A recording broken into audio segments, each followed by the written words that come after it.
கர்த்தருடைய பரிசுத்தமான நாம மகிமைப்படுவதாக. ஆசீர்வாதமான ஒரு நல்ல கால வேளையிலேயும் பாளையங்கோட்டை இந்திய தேவ சபையிலிருந்து காலை மன்னாவை உங்களுக்கு வழங்குவதில் மிகுந்த சந்தோஷம். கிருபையாய் கர்த்தர் தந்த புதிய நாளுக்காக நன்றி சொல்லுவோரும். இந்த நாளிலே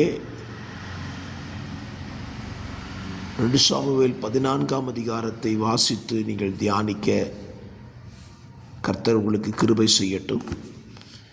இந்த அதிகாரத்தில் நாம் கற்றுக்கொள்ள வேண்டியதான ஒரு காரியத்தை உங்களோடு கூட பேச விரும்புகிறேன்.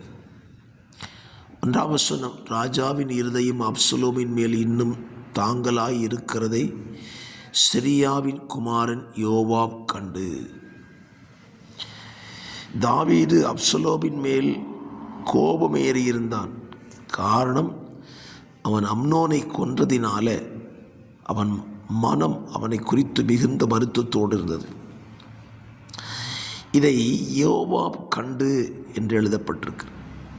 யோவாப் பார்த்த உடனே யோவாபுக்குள்ள ஒரு எண்ணம் தோன்றுகிறது. தகப்பனையும் மகனையும் இணைத்து வைக்க வேண்டும் என்கிற நல் எண்ணத்தோடு யோவாப் இங்கே ஒரு காரியத்தை செய்கிறார். இன்றைக்கும் பாருங்க, தகப்பனுக்கும் பிள்ளைகளுக்கும் இடையே ஏற்படுகிற விரிசல்களை பயன்படுத்தி கொண்டு அதிலே தங்கள் காரியத்தை வெற்றியாக்குகிற பல மனிதர்களை பார்க்க முடியும். ஊர் 2 பட்டா கூத்தாடிக்கு கொண்டாட்டம் அப்படின்னு சொல்லுவாங்க பாருங்க.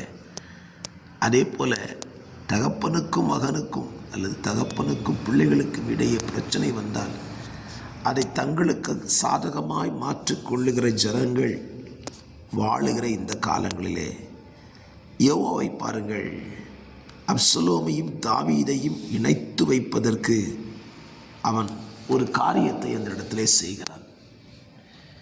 ராஜாவினிடத்தில் பேசக்கூடிய தந்திரமுள்ள ஒரு ஸ்திரீயை அழைத்து அவனிடத்தில் இந்த வார்த்தைகளை சொல்லி தாவீதின் இருதயத்தை மாற்றும்படியான வேலையை இந்த யோவாப் செய்கிறான். இன்றைக்கு நம்முடைய வாழ்க்கை நாம் யோசித்து பார்ப்போம்.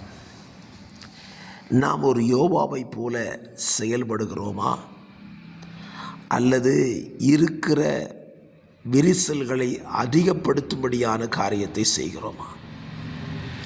பல நேரத்தில் சத்துரு அப்படி தான் நம்மளை கையில் எடுத்துருதான். ஒருவருக்கும் மற்றவருக்கும் இடையே காணப்படுகிற விரிசல்களை அதிகப்படுத்தும்படியான காரியத்தை செய்து விடுகிறோம். ஆனால் யோவாப் சொல்லுகிறான், அப்படி அல்ல. ஒருவர்களுக்கு விரோதமாய் ஒருவர்கள் காணப்படுகிற அந்த குற்றங்களை, விரோதங்களை, கோபங்களை, சாந்தத்தை தணிக்க பண்ண வேண்டும் என்று யோவாப் செயல்பட்டான். புதிய ஏற்பாட்டில் அப்போஸ்தலனாகிய பவுல் இந்த ஊழியத்தை மிக நேர்த்தியாக செய்திருக்கிறான். பிலமோன்ட்ட ஒனோசிமாவை குறித்து நல்ல காரியத்தை எல்லாம் சொல்லி பிலமோனையும் ஒனோசிமையும் இணைக்கக்கூடிய நல்ல ஒரு ஊழியத்தை அவன் செய்திருக்கிறான். அது நிமித்தம் என்ன, ஒனோசிவின் மேல் பகையாயிருந்த கோபமாயிருந்த பிலமோன் திரும்ப அவனை ஏற்றுக்கொள்ளுகிறான். இதை கேட்கிற கர்த்தருடைய பிள்ளைகளே, உங்கள் வாழ்க்கையில் இப்படிப்பட்ட நல்ல காரியத்தை நீங்கள் செய்வதற்கு உங்களை ஒப்புக்கொடுங்கள். ஒருவருக்கும் மற்றவருக்கும் இடையே பிளவுகளை அதிகப்படுத்தாமல் பிளவுகளை மாற்றி ஒற்றுமையை உருவாக்குவதற்கு யோவாவை போல, பவுலை போல, ஏன் நம்முடைய இரட்சகரை போல நாம் என்ன செய்வோம், நம்மை மாற்றிக்கொள்வோம். நமக்கும் பிதாவுக்கும் இடையே இருந்த பகையை இயேசு மாற்றி அமைத்தார்.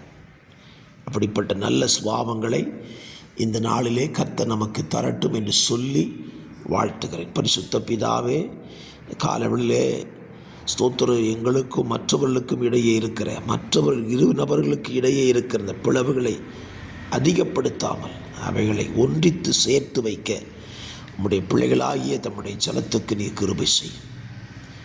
அப்படி நீங்கள் அவர்களுக்கு செய்ய போகிறதுக்காக நன்றி. இயேசுவின் நாமத்தில் ஜெபிக்கிறேன் நல்ல பிதாவே, ஆமென்.